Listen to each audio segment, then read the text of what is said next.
This is the President McCormack Podcast with your host, Mark McCormack.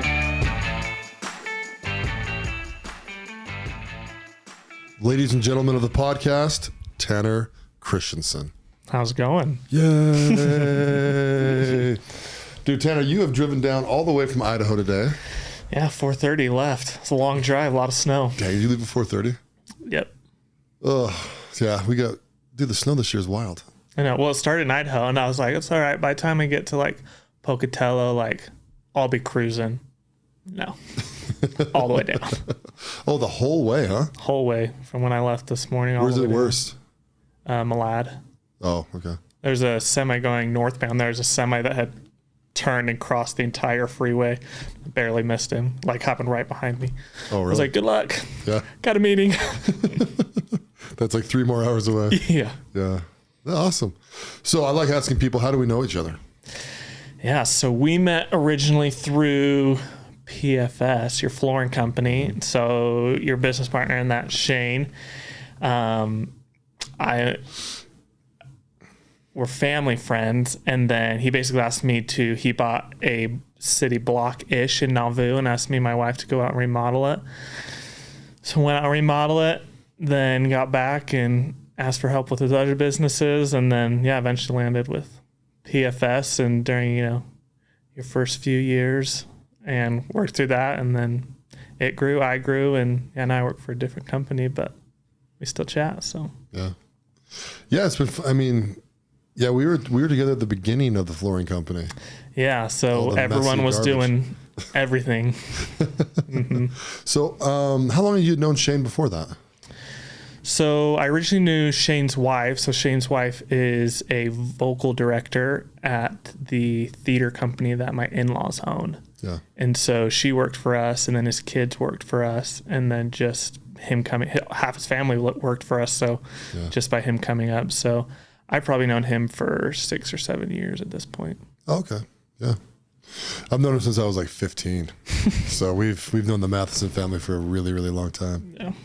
So now you guys, you met with your love of theater, right? Yep. Do you still have a love of theater? I suppose, yeah.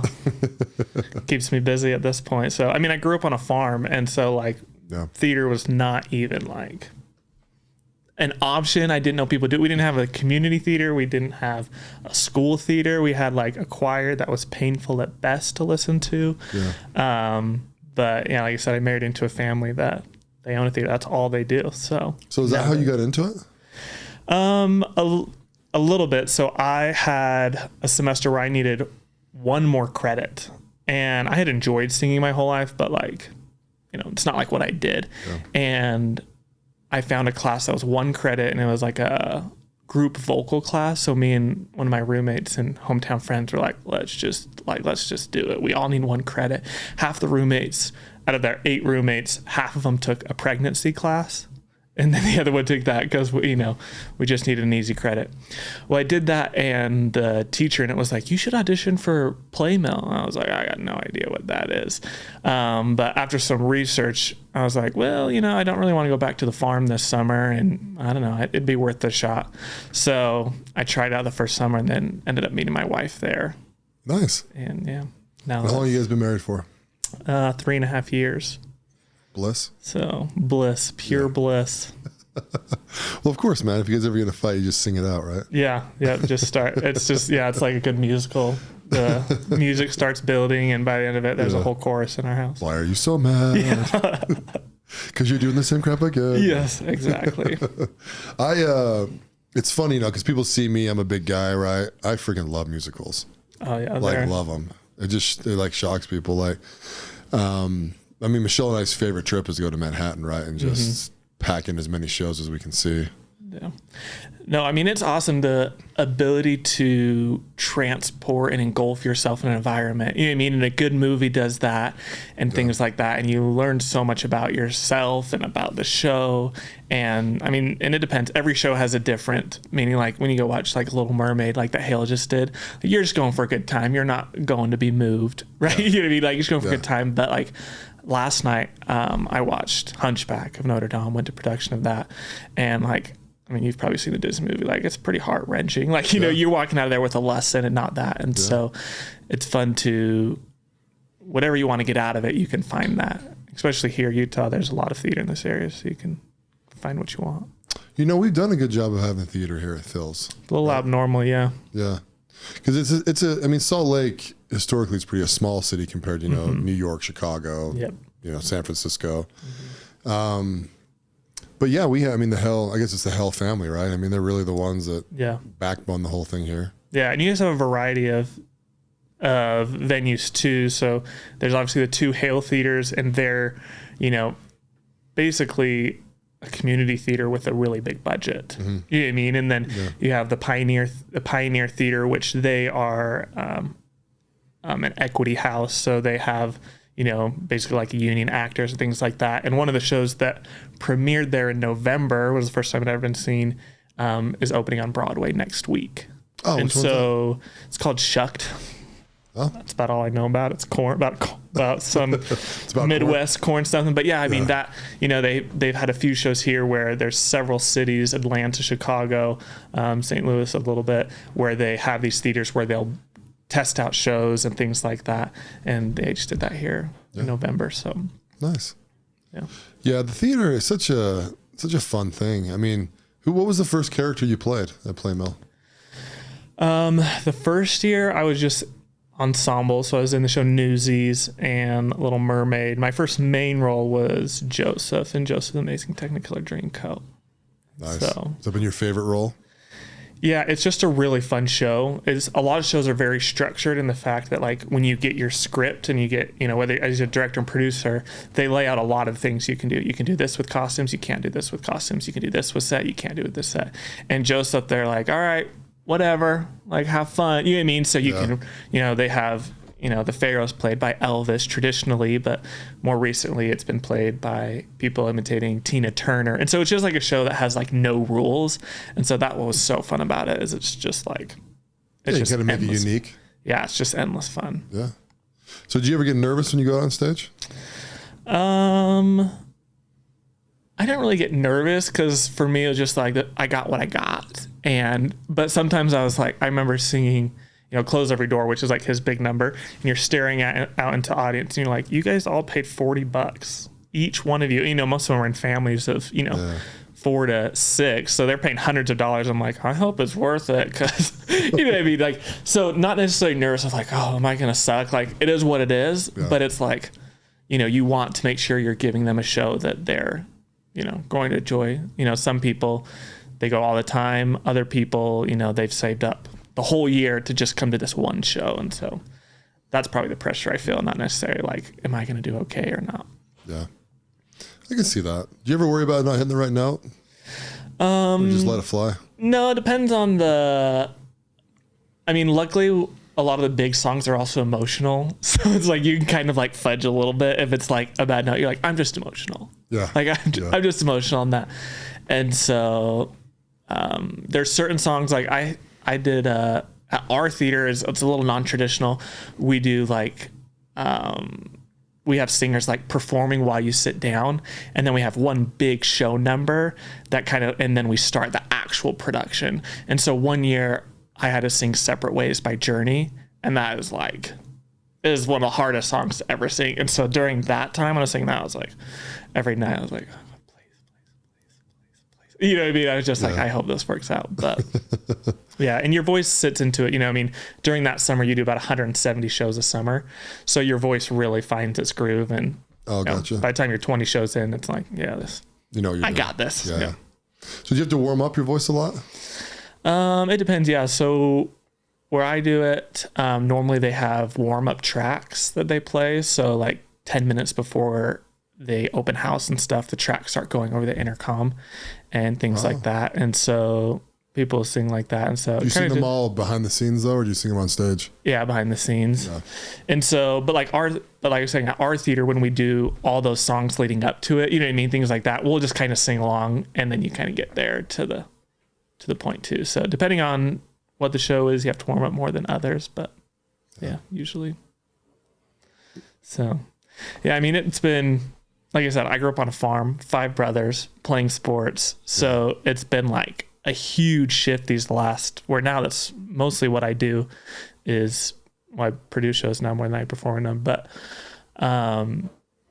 a total change in world. So it's been fun to get to know that world. And is it a passion for you though? Yeah. I mean, I really like cyclical work in the thing of like creating something out of nothing. And so like, I love the transformation of whatever. So I could get just as much joy out of cleaning a closet, seeing that it's a disaster and then it's perfect, or whatever it is, business too, you know what I mean?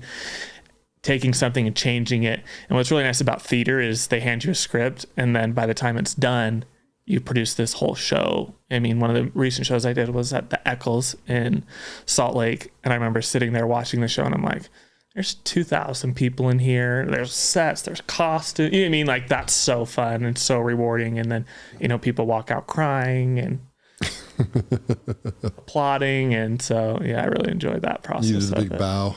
Yep. Have you ever seen The Prestige? Mm-mm. Oh, that's too bad. Hugh Jackman's in it.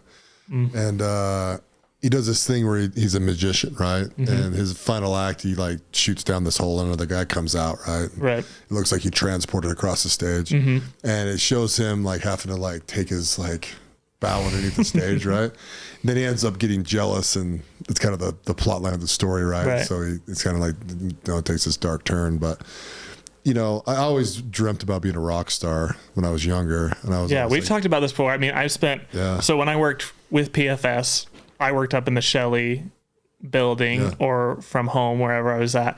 And then I come down here and I just kind of crash in your office and we listen to our fair share of music. Oh yeah. And so that's something I'm always curious about with you being a rock star. What do you think was something that what was hardest to, what would have been the hardest to overcome, if that makes sense? Would it be being on stage, just the talent of it, getting there? The hardest thing for me that I saw is writing your own music. I always thought you had to write your own music. You know, later on, well, I would have to write my own music because I'm not pretty enough to get songs written for me, or edgy enough, or who the heck knows, right? Yeah. Really, the thing that killed it for me though is like I didn't grow up wanting to be a family man, but when I started feeling like I wanted to be a family man and I got married and I knew we were going to eventually have kids, I was like, yeah, dude, like the rock star. And I was, you know, LDS at the time. And I was like, I'm not going to drink or smoke or do drugs or that kind of crap back then.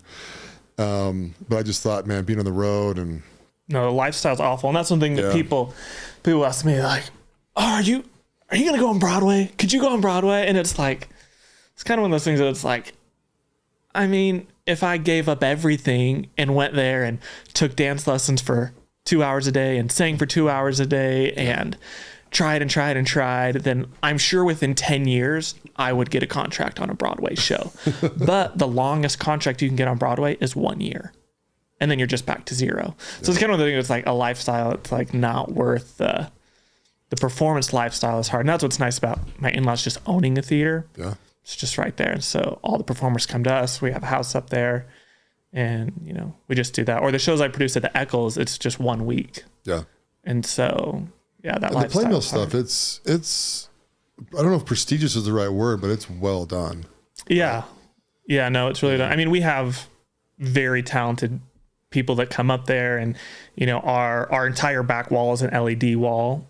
And so instead of having scenic painters, we have animators and projection artists. And like our projection artist that we have right now, he does a lot of the work for all the Disney Plus shows. And so, you know what I mean? It's like he does, you know, he did Hulk and Avengers and all these different things and the, you know, part of all the CGI and things like that. And so it's like we have super talented people and, you know, a lot of the artists that we have, performers that we have, it's just, they just haven't made their break yet, or maybe it's a passion project. They're like, I'm in college. I am good. I'm just going to come do it for summer, but they don't want the lifestyle of, you know, always being on the road or living in Manhattan, which, like you said, it's nice to visit, but living there, it's a little bit of a different beast. Yeah, living there would be rough because you are living in 10 square feet. Mm-hmm. Yeah. I mean, I see some of those apartments, that people live in, and it's like, oh my hell, I don't know how you guys do it. Oh yeah.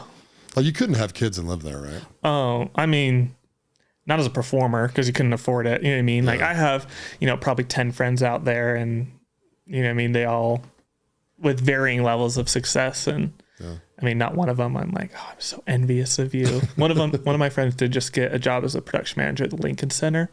A little jealous of that, but that's a good gig, right? Yeah. So what would a gig like that pay?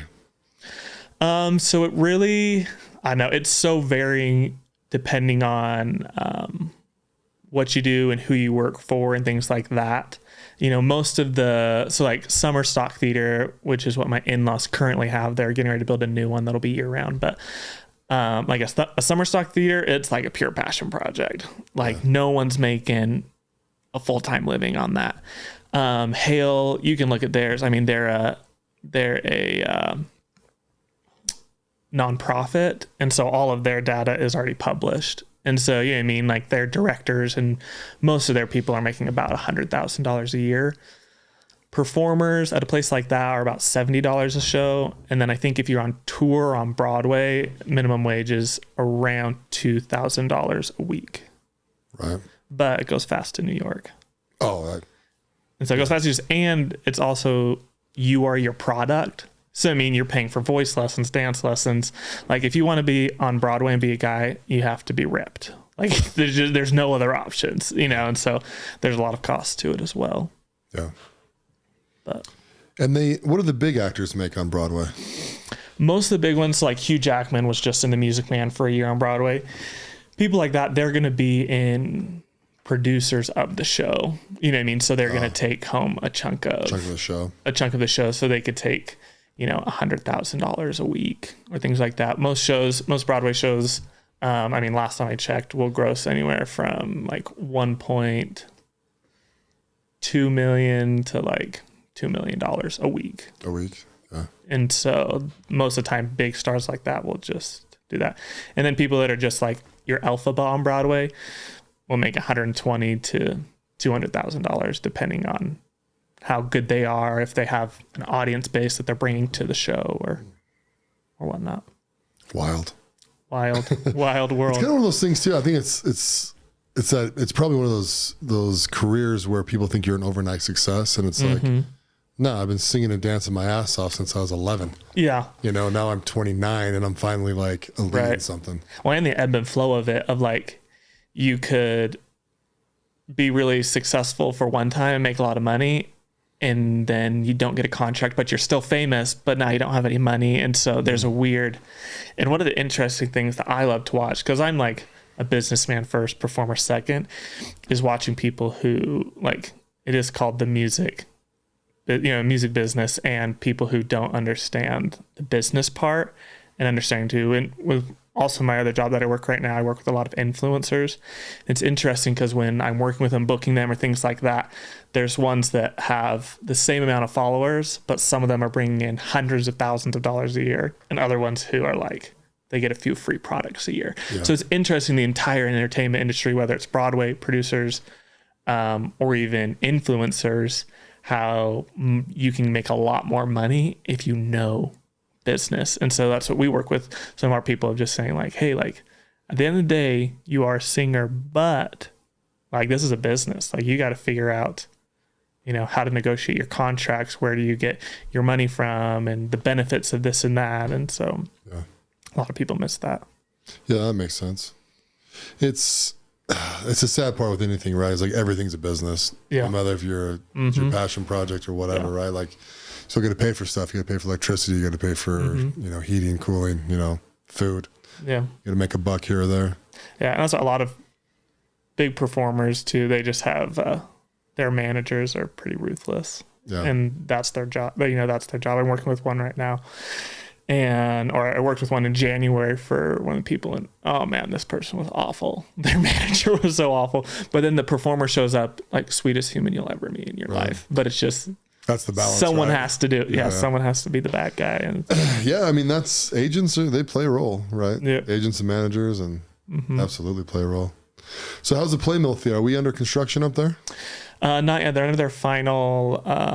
They're engineering the plans right now, so those are supposed to be done the next week or two, and then off they go. So, like I said, at this point, no one's making a living doing that up there. So, I run a woman's clothing company by day. Nice. And then I produce shows independently. So I did the one at the Eccles Theater, and then I just signed a contract this week to do one in September. And so... Oh, what days? September 21st through 23rd. I think I'm in town finally for one of these. Yeah. So mark it on your calendar. Joseph and the Amazing Technicolor Dreamcoat in concert. So, you're doing Joseph up there, huh? Yep. Perfect. So I'm sure by the time this comes out, what's your turnover? Like 3 weeks, 4 weeks for these to come out? Yeah. So tickets will most likely be on sale by then. Okay. So. Well, I want front row. Yep. I know a guy. Good. I'm excited. Yeah. So, so how'd you get into producing them? You have to take a risk, right?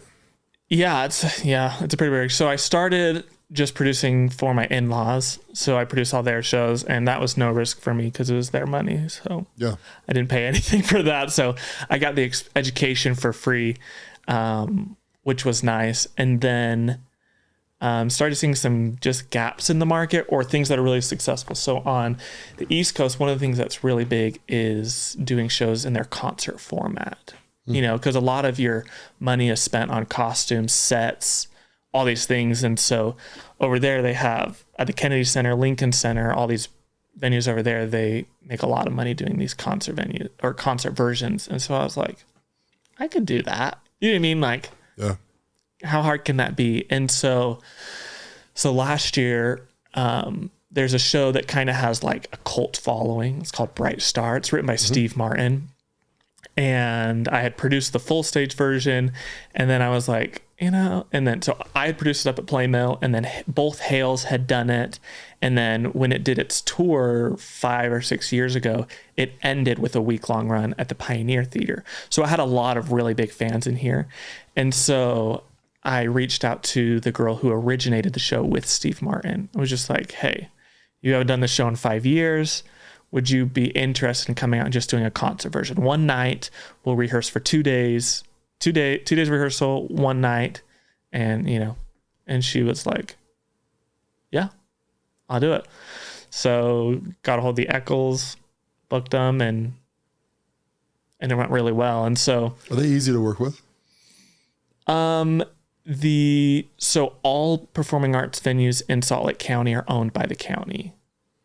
And per most things, working with government or the county is awful. Yeah. But they have a third party, which is Live at the Eccles and also Broadway at the Eccles, which produces all their shows within there. Okay. And those teams are awesome to work with. Yeah. But like now that I'm in the circle, like it's not hard, but getting there was definitely difficult, going through trying to find out who to contact and things like that. Yeah. And so when you bring a show to them, they'll then come back to you with either some sort of partnership. One side being you're just paying them to rent the building and you do everything. To the other side of they're buying the show from you. Right. So you say, these are my costs. This is how much I want to make. And then they'll take then they'll pay you a flat fee. And so they take all the risk, but also all the reward. Yeah. And so the first time I did it, I did everything. So it was like, overall, I had to put about only $15,000 in to get the show off the ground. Mm-hmm. And then at the end, they do all the ticketing there. And then they just write me a check at the end for however much the ticket sales were. And then I pay all my performers, venue, all things like that. And then this time, I'm not sure I sent them the offer. I got all the rights and stuff this week, and then sent them all my finances of saying, hey, this is kind of what I'm thinking. And then they'll come back with an offer, and then I'll say, oh, okay, yes, I'll sell you the show, or I'll take the risk, which for this one is kind of dependent. So, I mean, hopefully this won't be proprietary by the time this comes out, but we're working with Donnie Osmond to play the Pharaoh. Ah, cool. And so if he were to agree to sign on, then it's kind of like, why would I sell you the show? Like, there's no risk. Like, Donny Osmond's going to sell any venue in Utah until he's dead, and probably thereafter with a hologram show. You know what I mean? Like, it's just like, and so, but if we aren't able to get him under contract, you know, this show will take about $300,000 to mount. And so, you know, I'm 27. I don't currently have $300,000 to mount a show. And so, you know, if that's the case, I either look on at bringing, you know, investors, co-producers, things like that, or just have them pay a flat fee. So if you sell them the show, are you out of it then? You just take your fee, or do you still have to like do the work? Yeah. So I do everything, and then I just get a flat fee. So so this sale is projected to have like $1.2 to $2 million worth of ticket sales. Okay. So if you have, you know, we'll just say $1.5 million in ticket sales with $300,000 of costs, you know, if it all goes well, you sell your show, you make $1.2 million, and it's a happy day. Yeah. But say for some reason no one attends your show, then all of a sudden you're out $300,000. So if they were to offer, say, hey, here's $500,000 to produce the entire show, then I have to weigh the options of, okay, is that worth it to, you know what I mean? Like zero risk and that paycheck, is it worth it? Yeah. Versus let's take on the risk. And so that's a lot comes down to the show and performers within the show. And so are they happy on either side? Like, are they happy if they buy it and or you rent the place? Or yeah, they're pretty well with one-off shows like this. They're okay. Yeah, they don't care. So like we'll be running for 3 days, 2 shows a day, so 6 shows. So shows like that, they don't really care. They have long-term contracts with like the national touring companies, and with those shows, they have certain contracts with so that they can.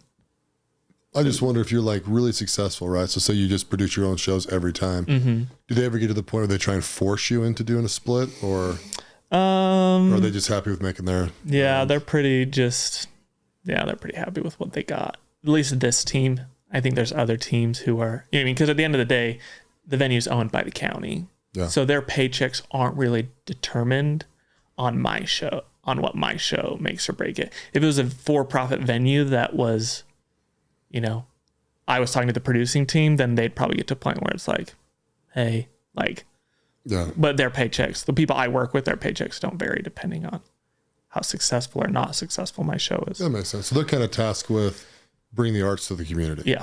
Yeah. So as long as they're accomplishing that, then if they make some great, if you make some great. Mm-hmm. So, So with this show, $300,000, are you nervous about producing this?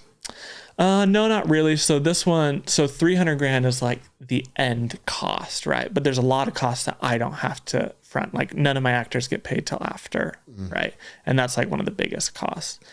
And then the rights company who I get the rights from, I have to pay them 12% of overall ticket sales, but I only have to pay like 2% up front. Right. You know, so my overall cost to mount the show, by the time the show's opening, I'm only $30,000 to $50,000 in. Oh, okay. Right. So there's an upfront cost and then there's your overall cost. And so it's, not the end of the day so that doesn't make me too nervous just because I can get the show off the ground.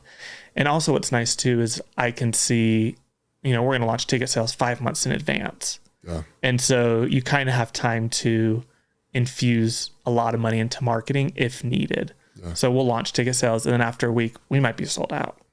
And then it's like, all right. So no marketing? Yeah. Yep. Zero marketing. So I will never put money into, at least with this style of show, I'm never going to put marketing into it the first week. Yeah. Just because, well, it just doesn't make sense. And then after that, see how it does organically, then you go, okay, like let's put in, you know, 5,000, 30,000 or whatever you think you can, whatever's the most efficient. Yeah. That's cool. So. It's funny to hear how it's actually all done, right?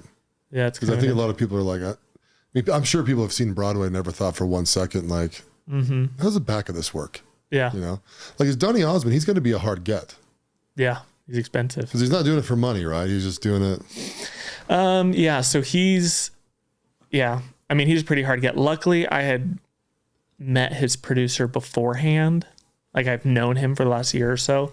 So the contact was easy, right? And that's usually the hardest part with people like that. There's certain, like most people on Broadway, like your average Broadway person, like I could get a hold of. Like, you know what I mean? Like, it's not hard to get their contact information. But people like him who are, you know, at least at one point he was an A-list celebrity. He might have, you know, dropped a few tears, but people like that, they're really hard to get in contact with. And so, and also one thing with him right now, he has his Las Vegas residency. So it's like, he does. Are they still doing that? Yeah, not Donnie and Marie. It's just his show now. And he just won like best show in Vegas this year from, I can't remember what the ranking was. Yeah. And I've seen a show, like, it's phenomenal. It's like, it's so good. And so, well, then I'm going to go down and see it then. Yeah, no, you definitely should. And so, yeah, I mean, a lot of times when it gets to that point, they'll just ask for a price, and then you just have to, does it fit their schedule? Does it fit? You know what I mean? And so, and obviously he is synonymous with Joseph. And you're doing 6 shows, right? Mm-hmm. So he'll be in all 6, obviously. Yep. Okay. So this show, because it's not a fully mounted show, a traditional show will take like 3 weeks to mount with, I mean, obviously there's a ton of back end, but just like the actors show up in person is about 3 weeks. Yeah. And that's like 8 to 12 hour days.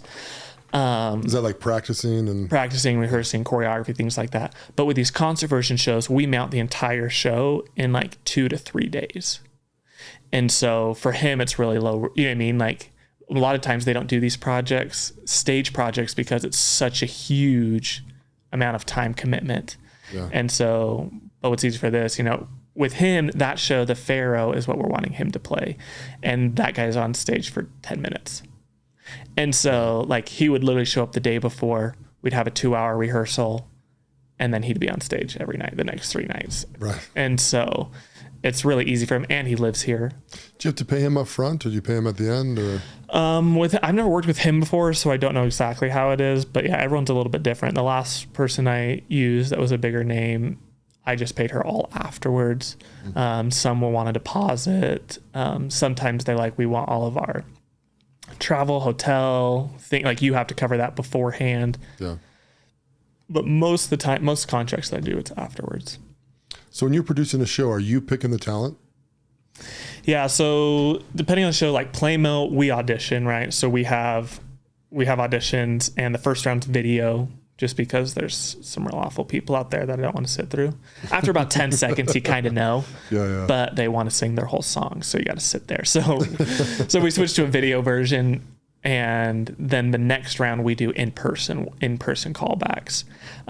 With my shows that I produce, because it's a concert version, I'm normally handpicking the talent, mostly because I don't have time for drama. Yeah. You know what I mean? Like, I have 2 days to put this entire, you know, we're working 12 hours to 16 hours, 2 days in a row, and we're just putting the show on. So I have no time for like big personalities. They're like, I think we should do it this way. Well, I appreciate that, but this is how we're doing it. You know what I mean? And so there's just, in these shows, I pick all the talent, or my team. I have a team that I work with. We pick the talent just because it's easier to do it that way. But you might not get the best talent, but I mean, we will in this case, just because of the venue and the, you know, the dreaminess of it. But, so have you already picked the whole, no, staff? What do you call them? Staff? Performers, I guess? Yeah. It depends on, at Play Mill, you call them players. Players. Nice. But yeah, other ones just performers or talent. Yeah. If they're high end, they like to be referred to as the talent. I'll change my Instagram handle tonight. Yes. So no, I have tentative names in for almost everyone for this show. But I kind of you start at the top, cast the bigger names, and then work your way down. So, because that determines your budget too. Yeah. So that's kind of where we're at. But you want to come be a brother? For sure. You ready to take your stage debut? Unfortunately, yes. There's no chance I'd ever turn down going on stage. All right. I do have one role that you just have to walk on stage and fling some money. So if you're interested. Dude, seriously? Yeah. So it's Potiphar. So you know the story of Joseph, right? So Joseph comes in, and Potiphar in the show, he has like 1 or 2 lines or things like that. But basically he's just in the corner counting money. Yeah. And then obviously Miss Potiphar comes out, and him and Miss Potiphar and Joseph have their scene together, and he's just obliviously counting his money the whole time. Oh, okay. So if you're ready for your debut, it's 3 nights. Okay, let's talk more about it. Okay, deal.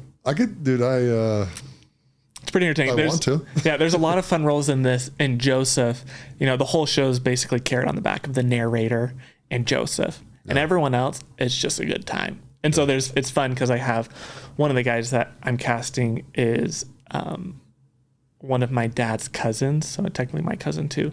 Yeah. But his whole life he wanted to be a big performer. And he ended up just being taking over his dad's farm. And so next week I'm calling him to let him come live out his dream and playing one of the roles. Oh, that's way cool. So yeah, I'm super excited for that phone call. Yeah, it would be. So what's the process? So it'll be interesting. So if you signed on, say I'm like, yeah, dude, I'm your man. I'll count that cash. Awesome. So makeup, of course. Yep, makeup. So yeah, we'd get you a costume. This show actually does have costumes, but they're pretty simple. So yeah, basically what happens is I would send you over a list that would say, these would be your rehearsal time. Like, this is what I need from you, and this is what you would get in return. Okay. And so with a role like this, where it's not really choreography, you just got to show up. Like, you would only need to be at rehearsal for like 2 hour, like 1 2 hour rehearsal, and then the final run through. Okay. Where all the pieces come together like that. So you'd be in it about 4 hours, and then you'd be at the show every night. And then there's at the Eccles. I mean, at Playmo we don't got big fancy dress rooms, but at Eccles, have you ever been there? Yeah, I've been there just to see shows. I've never seen behind. It's really dreamy backstage too. Like, it's a beautiful venue, and so there's massive dressing rooms, and we always provide a big array of treats and stuff for the cast back there. So it's actually it's a pretty good time. And we have the people that I have slated to talk to are like super incredible Broadway people and things like that. So you know what? I'm in. Let's just do it. All right, done. You guys heard it here. Mark your calendars. September 21st to 23rd. Hey, worst case scenario, I'll get a couple hundred people to come see me. Hey. Yeah, I'll pull my weight somehow. Oh yeah, no, there's a lot of these smaller characters that don't really affect the show. Yeah. I'll cast people who I'm just like, I know you got a following. Yeah, and so followers, yeah. Yeah, well, that was my last show. I did that. I took everyone. I mean, I brought the main girl in, and then the rest of the cast, I cast everyone who has like a cult following of like 2,000 to 10,000 people in the area, and I cast all of them, and I was like, they're at least gonna bring 100 people each. Yeah, and they did. Because so if you're having 6 shows, how many actual tickets are sold for that? Yeah, so that venue holds 2,500 people. So we'd be doing 5,000 people a night, so 15,000 people over 3 days. Yeah, is what that venue holds. Cool. So yeah, quite a bit of people.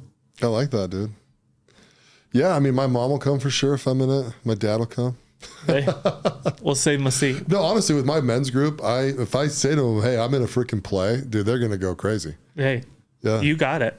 Yeah. And so in the movie, Potiphar is played by like a guy that's like 5'3", like 400 pounds. Oh, really? It's like a comedic, kind of a comedic idea.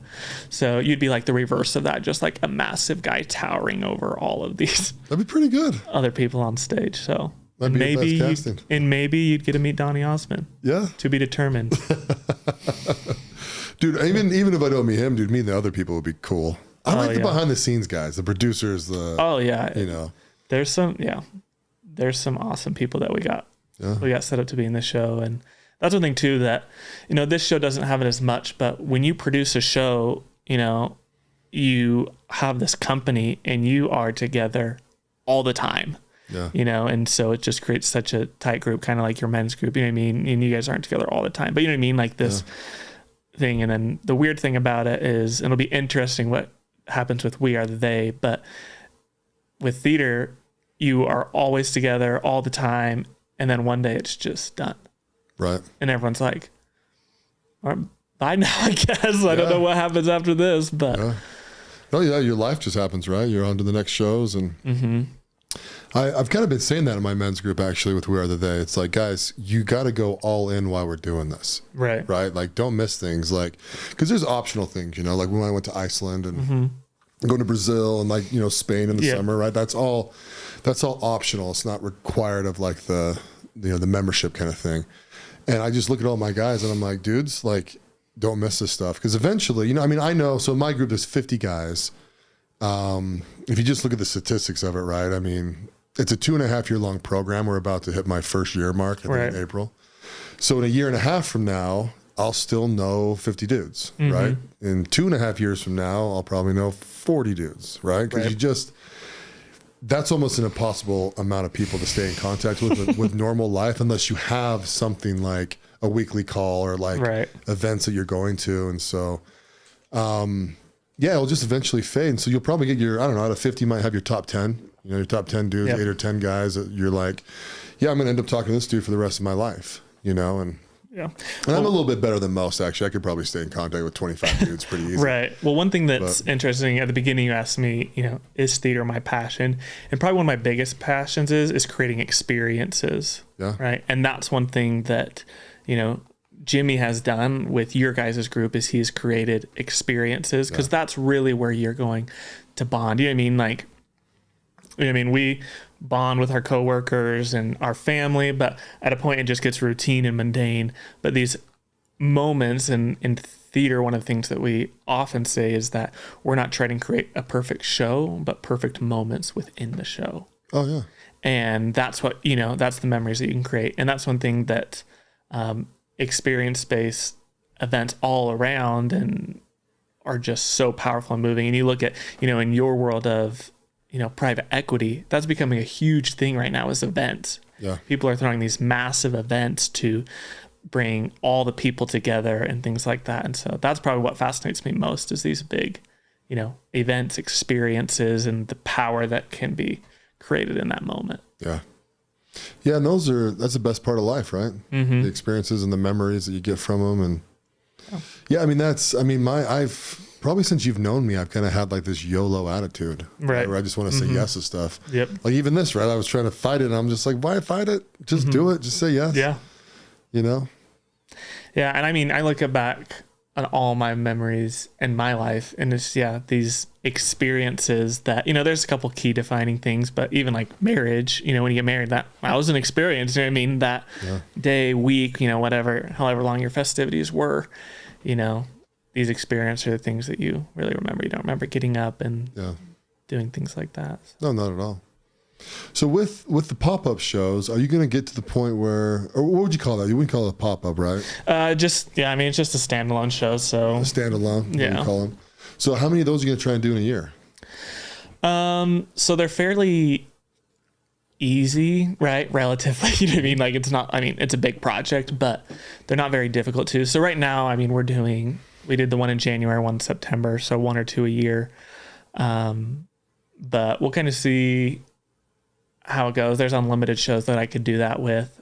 And so I don't know, we'll just kind of see how things form. There's a lot of other opportunities with the theater, my in-laws theater that they're building. That's going to be a year-round venue. And we've looked at a couple other places. And because if you're doing one like once a month of hell, making, because you can earn a couple $100,000. Yeah. Easy. Really. Yep. It's a good living. It's a good little living. Yeah. Yep. Yeah. And so one thing that's interesting, and I've talked to the team at the Eccles about this, that, the Utah market is a very interesting market. You know what I mean? It's like, there's things that work here that don't necessarily work in other places. And so, like the Osmonds is a good example. Like if I produce a show anywhere else with Donnie, people would just kind of be like, okay. Yeah, the guy from the 80s. Yeah. Yeah. But here I could sell out 3 weeks with Donnie. You know what I mean? And there's a lot of local celebrities, you could say, that, you can do shows with here. Do you think you'd ever get to the point where you're taking on some more experimental shows? Like a couple first timers that no one's ever even heard about? Yeah. Those are kind of like grand slams, right? Like if you hit on one of those, you're it's your show kind of thing, right? Yeah. Yeah. It's super fascinating, the process of writing a show and creating a show out of nothing. And so we've looked at that, even at my in-laws theater, they've looked at that. But yeah, it can be hard. But look at Pickleville, who's up in Bear Lake. They're very similar to us, but they've created one of their main guys has created a character, Juanito Bandito. Oh, okay. And he's created this show around it, and it's genius. And they do their summers up there with this character, and they've created a whole genre of it now, and then they tour with it in Salt Lake, Logan, things like that. So, there's there's a lot of money there. And especially if you ever get a show to where it goes on Broadway and then you can license it out. I mean, like I said, when I'm doing Joseph, I have to pay 12% to the writers of it. You know what I mean? That's a lot. You know what I mean? If we're doing $2 million in 3 days, that's a lot of money for them. And, you know, and that's gross, right? Yeah, for them. Yeah. And so, you know what I mean? And I'm one of like 20 productions of Joseph that are going to happen this year in Utah. How do they check that number? Do you have to give them like a P&L? Yep. Okay. Yeah, so we just give them a P&L. A little bit of trust there, obviously. And then, yeah, a little bit. but you want to pay them their fair share, right? Because then you want to do that show again. Yeah, so. And at the end of the day, too, it's like they can go online and see what your ticket prices are and see how many are sold out. Like if they really wanted to audit you, it wouldn't be. Do they check? They check sometimes. They're pretty, like when I license a show, I can't change anything in the show. I can't change music. I can't change wording. I can't change anything like that. So they're very particular about that. Like if they'll send, you know, during my run, they'll send someone out to watch the show and be like, oh. And if you get caught doing that, then your license could get revoked. And you couldn't work with that rights house again. Ugh, that'd be bad. So, yeah. Makes sense though. I mean, you got to keep the quality of the product. Yeah. And honestly, the hardest thing is like, especially in this area, and it's gotten like way, way, way, way, way better, is like Hells and Dams. Oh man, there was a time that people really got upset about that. And then kind of since the pandemic, people are like, it's the least of our worries. You know what I mean? And so there was sometimes when we're producing shows and like at Playmo, we're a family theater. Yeah. You know what I mean? Right. But, you know, people are like, you can't say that. And it's like, actually we have to. Like we can't change the contract. Yeah. So, you know, my father-in-law a couple of years ago during Newsies, a lady came out and assaulted him. And because she's like, I brought my grandkids here and how dare you have your cast members say hell and damn in front of them. And he's like, we're not dropping the F-bomb. Right. Like, it's in the Bible. This is still rated PG. Yeah. And that's one thing. I mean, it's a whole nother topic about the market in the area, but. Oh, that's bananas. So. Just, you know him, he's a sweet man.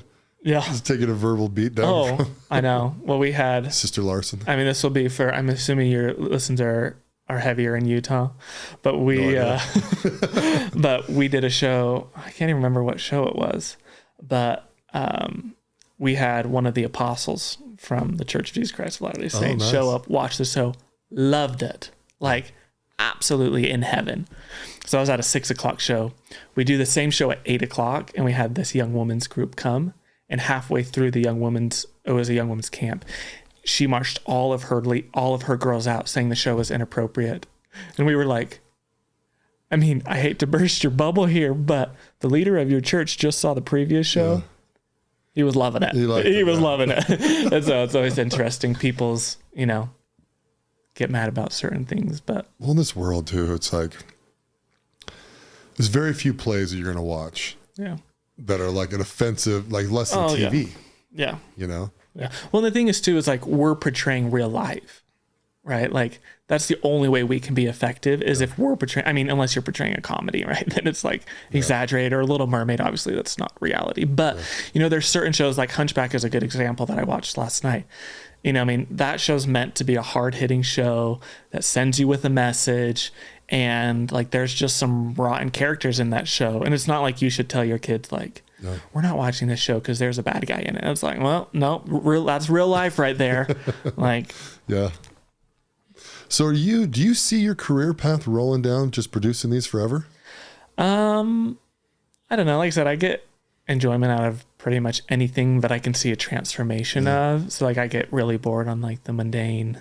Like I could never, like my parents are both teachers. God bless them. Yeah. Never in a million years could I sit in the same classroom for 25 years. Oh, there's no chance, yeah. You know, so I just like the diversity of it. And so... Well, and it's also kind of accomplishment, right? I mean, you put these things together, a little bit of risk, which is kind of fun, actually. Yeah. You know, especially when you get a reward, right? Yeah. Even if it's not as big as you thought it was going to be, at least, you know. And I'm sure your first one, right? You were just like, oh, God, please. Oh, yeah. Even. Terrified. And at this point, like, I have a job like that, like my day job, like I make my money, I pay my bills. And so this for me is just like pure fun and also can be lucrative, which is nice. Yeah. So, I mean, for the foreseeable future, yeah, that's the plan, but I like that. Could change. When people ask me, I had a guy, he was one of the main guys at Pinterest, came up to meet with me the other day from California, and I'm meeting with him, and he's like, you're a young guy, you just get out of college, and is your first job? And I was like, oh, no. Mm-mm. And he's like, well, what jobs have you had? I was like, well, I ran a theater company. I ran a wood flooring company for NBA basketball courts. And now I run a women's clothing company. And so, looking back, I could never have predicted any of that. So it's like, for me to say this is what's going to happen in the next 5 years, and not a chance. Well, that's kind of a funny thing too, right? I mean, you would have asked me 8 years ago, would I be an NBA flooring? And I'd be like, nah, I don't know who does that. Yeah, someone does it, I'm sure. And now it's like we're doing our freaking best to become like the only source of it. So yeah, that's all you do. One fun thing, I could probably throw it on here and no one really knows. We're getting real close to being approved with our own floor for the NBA. Yeah, so we'll see, right? I mean, it's not. Yeah. By the time this comes out, we should have had the meeting in New York. We'll see if that all goes down. And that's a big deal. People who don't know. Yeah, it's a huge deal. It hasn't been opened for like 15 years. Right. So now we've had some opportunity if some things pop open, and yeah, it's wild. And these things are freaking made in Shelley, Idaho. Where most people are like, where's that? It's like just south of Idaho Falls. Yeah. In a potato cellar, basically. Yeah. We wanted to build a building out there, and we can't even get a permit inside Shelley because their infrastructure can't handle it. Oh, I know. Isn't that crazy? It's crazy. I'm like, because I'm here in Utah, right? Like, I mean, not that we're the freaking streaming metropolis, right? But it's like, yeah, we don't have sewer problems or water problems, and but yeah, it's wild to see kind of where you roll in this world. Mm-hmm. I told my wife I'm 41. I told her by the time I'm 50, I'm not going to operate any businesses. Right. So you have a lot of like, I won't say artsy passions, but you like the arts. I do. Poetry, things like that. So do you think that's something now that you're like, well, got money, I'm going to slowly stop operating things. Do you think that's something you'll want to do more as you get older? Oh, for sure. Yeah. I just had I commissioned a painting of my wife and this artist's interpretation of it. Right. And I got it. It wasn't cheap. Right. And my wife hates it. And I'm like, oh, I'm really actually hating that you hate this so much. Well, maybe you should have just painted it. Oh, exactly. Was it an abstract? I don't understand. Yeah, it's a cartoon of her. Right. Oh, okay. But it's like hyper realistic. Like when you look at it, I'll show you a picture, in a minute here when we go to lunch, but it's done by a decently famous artist. Her name's Christensen. She lives in Florida. She's a British chick. And a lot of her paintings have been turned into tattoos. Right. Which is actually how I found her. I saw this tattoo and I was like, oh, I like the art concept behind it more than the tattoo, right? I mean, tattoo, whatever. So I ended up looking her up, and I've been following her for 10 years. And then I was like, I'm going to do something wild and just send her a couple of pictures of Michelle, have her do her interpretation of what she's doing. Right. And it's a little edgy, right? There's some edginess to it, and a little, edgy is probably the best word. It's art. It's art, yeah. Yeah, I didn't want just like a normal painting done, right? But like, I mean, you look at the eyes, they look freaking perfect. I mean, there's a lot of things on this painting that are like amazing. And yeah, dude, Michelle, I get home and Michelle's like, yeah, and then like one night we're like laying in bed. She's like, can I tell you something? I was like, yeah, what's up? She's all, I hate that painting. You're like, no, please. And I'm like, hate it like how much? Like I have to hang it in the basement or like take it out of the house? She's like, take it out of the house. I'm like, are you serious? And so we're laughing about it like we are right here, but it's like, well, at least you told me, Yeah. So I don't know where I'm going to hang it yet, but your office in here. I could take it to my office, but it like doesn't really fit my office because it's, I don't know, like not the vibe. Yeah. So I'll figure out something with it, but she actually told me to sell it, and I was just like, what the? I'm like, I think this is like 30 years from now. If this artist popularity keeps growing, this might be worth something. It's an investment at this point. yeah. But this is not let me hit the market with this painting. Who's it of? My wife. Yeah, my wife. Oh, and then she keeps on telling me, she's like, stop telling people this looks like me, because it doesn't. Right. You look at it and you like, I can, like, she's taken her skin and like her lips and like a couple different things, but then she does like big, bright, kind of like that Japanese eye, right? Kind of thing. But my wife has big, huge eyes to begin with. So it kind of like, I don't know. It works. Yeah. So I'll figure it out. My kids seem to like it. I think it's funny. But I bought a lot of art recently, and my wife doesn't love all of it. Some of it she thinks is awesome. Right. But it's kind of a risk you take, right? And I'm buying like, $800 to $1,500 pieces. I'm not buying, the commission one was expensive, but the other ones are just kind of like some local artists and, just stuff I kind of think is cool, and then who knows? We'll see if it ever becomes big, right? It's just, art gallery. But I don't think you buy art. You don't buy art for it to appreciate and value and think that you're picking like a Picasso, right? Like those, you just got lucky, right? Yep. I think you really just have to pick art that you love. Mm-hmm. Well, and it's so subjective too. I mean, like I work in women's clothing, and I went to my office the other day and I was like, I don't get it. I don't get what makes a good piece of clothing. Like, right. Granted, I run the operations, right? I'm not picking what clothing, but I was just like, I have no clue like why things sell the way they do and why things don't. You know what I mean? Of like a design way of like, why does a neck that's slightly lower with a jag right here is like, oh, that's awesome. And then if you did the jag the other way, then they're like, no, it's ugly. I have no idea. Terrible, but all art, I think is similar to that. It's just like, if you like it, then you like it. Same with like your style, it's just, and I've been to a bunch of homes in my life, right? Where they have like 2 or 3 pieces of art that are just like wild, right? It's like, oh, that's like, I don't know why you would put that in here, kind of thing. So when I went to this one artist, I went to his house, his studio, and I was looking at all of his stuff, and he had this like skull that's like faded into like this emerald green background. And it's a small painting. It's only like this big. Right. And I loved it. So I ended up buying like 4 or 5 pieces of art from him, and I brought it home, and I'm like waiting for the skull because he had to finish it. He does a resin top on it, right? So it's like that real hard, like, shiny kind of look. And I brought that one home too, and my wife was like, where are you gonna hang that? And I'm like, in our bathroom. I'm like, that bathroom, like the main bathroom? I'm like, yeah. She's like, I hate that. I'm like, what? I love this painting. Well, the question is, have you brought something home that she does like yet? Yeah, I brought home, I'm probably batting about 300. So that's probably pretty good. Like. That's probably pretty good at this point. I'm almost at the part where I'm like, well, you pick something then, But I'm a guy that like, our house, we didn't pick the colors and stuff for our house, so they painted an agreeable gray, like white trim, and it looks nice. It still looks newish, it's a 7-year-old house, but But when you have a house like that, you got to splash color all over the place. Yep. So I'm like splashing color, and I think she's a little more conservative in her ideas of what a house should look like. My wife and I are the same way. Like I'm like, paint it blue, paint it green. And my wife's like, I love beige and white. I'm like, fair enough. It's probably more safe. See, you put some art in there. Like you've been in my house, right? You've seen that big buffalo that's all multicolored. I mean, that original painting, dude, it's like, I don't know, $40 million or something insane. So it's a replica version of it, a higher end one. So it's been like basically repainted by somebody. Right. And when I first got that, she hated it. She's like, oh, it's just like it's too much. It looks like Miami. And I'm like, trust me, this will look good. Yeah. So I hung it, and then like almost every person that comes in is like, dude, I love that buffalo, And it's like, yeah, because it's like gray and awesome. White, and then it's just like, bam, like every color of the rainbow, like, and it's well done. It's a good painting.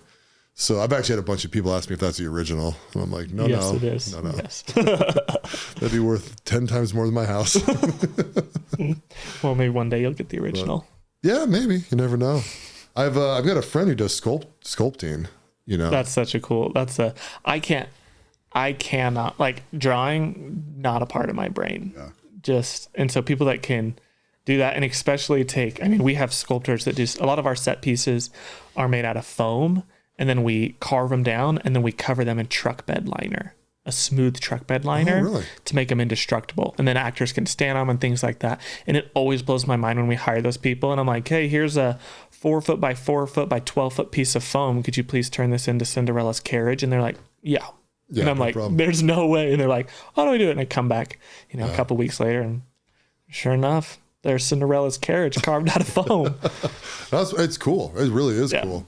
See, my friend, he was on the podcast. His name is Blair Buswell. Yeah, I listened to that one, I think. Yeah. Oh, dude. He's like a modern day Michelangelo. He'd never say that, but like, dude, you go to his place and it's like no one does it. Like he took on a project he's 24 years in. It's going to be another like 2 years, 20, or maybe it's 24 total, and it's 22. I can't remember what Right. it said, but like a hell of a long time. Yeah. And they like would not do the project unless he headed it up. So when they first started it, I think he had like one or two more sculptors helping him. Right. Because he's doing, it's 4 city blocks. Right. It's all that stagecoach and donkeys or mules or whatever they use to bring him over. Yeah. But he was even telling me, he's like, yeah, I had to learn how to do animals. He goes, I did humans really, really well, but there's different muscle structures and like the anatomy that he knows in his head is like as much as a doctor, maybe even more. And you go in this place, right? And when he does a 1 and 2.5 sized sculpture, what's the word Sculpture. for that? Sculpture, yeah. It sounded weird coming out. They're like 7, almost 8 feet tall. Right. And dude, the detail in these things are like, it's like mind-boggling. It's like, how did you do this? You know? And it's just second nature to him, And then they take that clay thing and they go make a mold and they turn it into a bronze. Yeah. And, I should have asked him how much. He probably would never tell me, to be honest. Probably I didn't ask him, but like, how much money has been spent on this project? Oh, so much. I mean, it could be 40 million, it could be 100 million. Yeah. It wouldn't shock me. It'd just be interesting to know what the number is, because they hired a landscape architecture firm to do like this, make it look like the sun's always setting. Oh, okay, yeah. On this thing. So if you go there like 2:00 in the morning, it looks like the sun's setting on this like these blocks, and there's like birds coming out and like there's all these ponds and like it's interactive a little bit where you walk through it, going from, and a bank bought it. It's like I don't know what bank it is. Whatever's headquartered there, yeah. And it goes into their atrium, like into the front of the building. Oh, that's awesome. So these geese like go shooting up and they turn into like aluminum ones from bronze once they go into the building. That's pretty cool. Yeah, and it's like, where are you going to see stuff like that? And how this guy from Utah does this? And like, they're like, oh, absolutely not. Unless you're helping us. Right. There's no way. Like, you're the leader of this. Right. Well, I appreciate so much artists and people who specialize in those things. And all of my shows can't happen without that. Like, I'm a generalist. Like, you know what I mean? Like, that's the only reason I've been able to do theater, wood flooring, and women's clothing. Because, I'm a generalist. I understand the general scope of it, and I'm good with people. But I'm so amazed at people who just understand their craft. You know what I mean? Like, some of the costumers, like, I can't even comprehend how I give them a drawing and some fabric, and then a few days later there's a full intricate dress. Right. And same thing with that sculpting. It's just amazing, those people who have that passion and can see it in their head. Yeah. Talent levels second to none. Oh yeah. Just crazy. Mm-hmm. So what else is going on in your life? You gonna have kids? Probably, yeah. Probably getting around there. I know. Well, my mom keeps teasing me. She goes, Tanner, you're almost 30. You're getting close to a geriatric pregnancy. So, and obviously it's just my mom wanting grandkids. Yeah. She has grandkids, but wants more. And so, yeah, that's probably in the near future. And we're getting closer. Yeah, we're getting closer. I'd really love to get out of Idaho. It's real cold up there. Well, at least in Rexburg. It's freezing. So where would you move to? I don't know. Come down here? My wife and I like Arizona or Boise. Her sisters all live in Boise, and it's just slightly warmer there. Rexburg's just so cold. Yeah. It was awful. We like Arizona a lot. We're actually looking at houses. Yeah, we're looking in Gilbert area. Yeah. And so I'm probably gonna have kids and then just keep working on all these different projects. Yeah. Try not to get in over my head too much, which my wife, always reminds me of. Yeah. So that's nice of them when they do that. How old is Maggie? She is 23. She was born in 2000, so whatever year it is. Was she really? Yeah. Heck yeah, dude. You married a girl who was born in 2000. That's blowing my mind. Yeah. Of course, you're like a 90s baby. It's not like you're... I was in 95, so yeah, you're not that it's not a huge gap, but it does seem... Well, I've always talked about... when I talked with my grandma, she was born 1928. That is old, right? But I think of when I'm that age and I tell my grandkids that I was born in 1995, it's going to be like the biggest mental block for them of like, wait, you weren't born in 2000? And so I was thinking about that the other day. I was like, that's going to be a big mental block for that. You know what I mean? Like, I'm going to be really ancient history, and there's going to be news articles coming out of last person still alive from the 90s. Yeah. No, my grandfather died at 96, and I'm doing the math bad. It was either like 1911 or 1905 or 1915 or something like that. I remember thinking like, damn, like that is like turn of the century, right? And then, he passed away a few years ago. I'd have to literally write down the math to figure out what year he was born in. But like, it's wild. Yeah. Well, and as you get older too, you realize that it's not that different. You know what I mean? Of like, I'm only 27, but it's, like age is such a, I remember thinking like when I got to 25, like age stopped at 25 for me all growing up. And then I got to 25 and I was like, yeah, it's still about the same as when I was 15. And, Yeah, for sure. I saw this meme the other day that says that kids nowadays talk about the 90s, like 90s kids talked about the 60s. And I was like, ugh, I hate that. Because I remember being in the 90s thinking of the 60s like, dude, the 60s was forever ago. Like, like why, who cares what the, hippie this, hippie that. And now it's like, oh my gosh, we're like repeating history. Yeah. Big time. So yeah, we are. Well, my friend, we're at the end. Time has come. I need your best 2 minutes of advice. Yeah. Well, I'll general life, just bam. General life. Well, I'll give the speech I gave to all my management team the other day. And we talked about, well, this is a whole nother story, but when I went on my LDS mission, I got type 1 diabetes on my mission and was basically told to call my mom and say goodbye, that like I was out. And so I'm alive, obviously, spoiler alert. But after that, I noticed so many people that had diabetes that was like their identity in their life. And I had a really good friend come up to me and he says, Tanner, you have to understand, if you want to live a good life, you need to be the creator of your circumstance and not the creature of your circumstance, which is a pretty popular quote. But for me, I had never heard it before.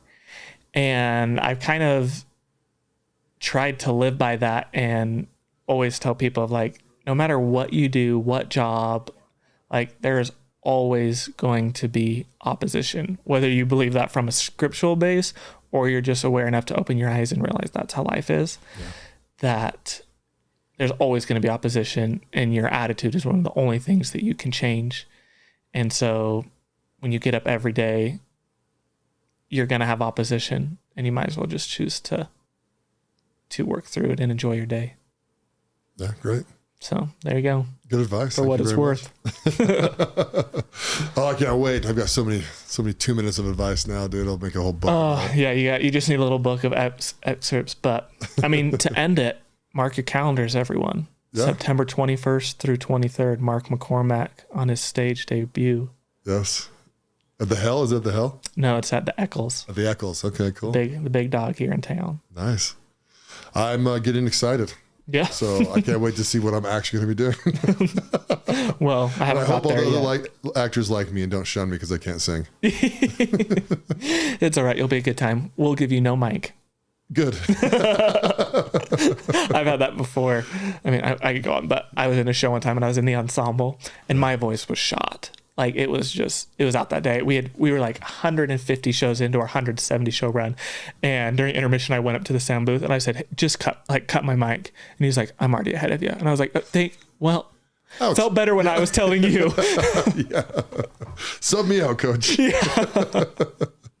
Well, cool, my friend. Well, thanks for coming on, dude. I appreciate you. I appreciate your friendship. Awesome. Right back at you. I've been excited for you to come on this. So you're a lovable dude. I hope so. But we'll blow the doors out in September. Yep. That'll be my contribution. Thanks, my man. Yep. Thanks for listening to the President McCormack Podcast, brought to you by McCormack Foundation, Saxton Fund, ADP Lemco, and Professional Floor Systems. Make sure you subscribe to the podcast and keep up with Mark on Instagram at President McCormack.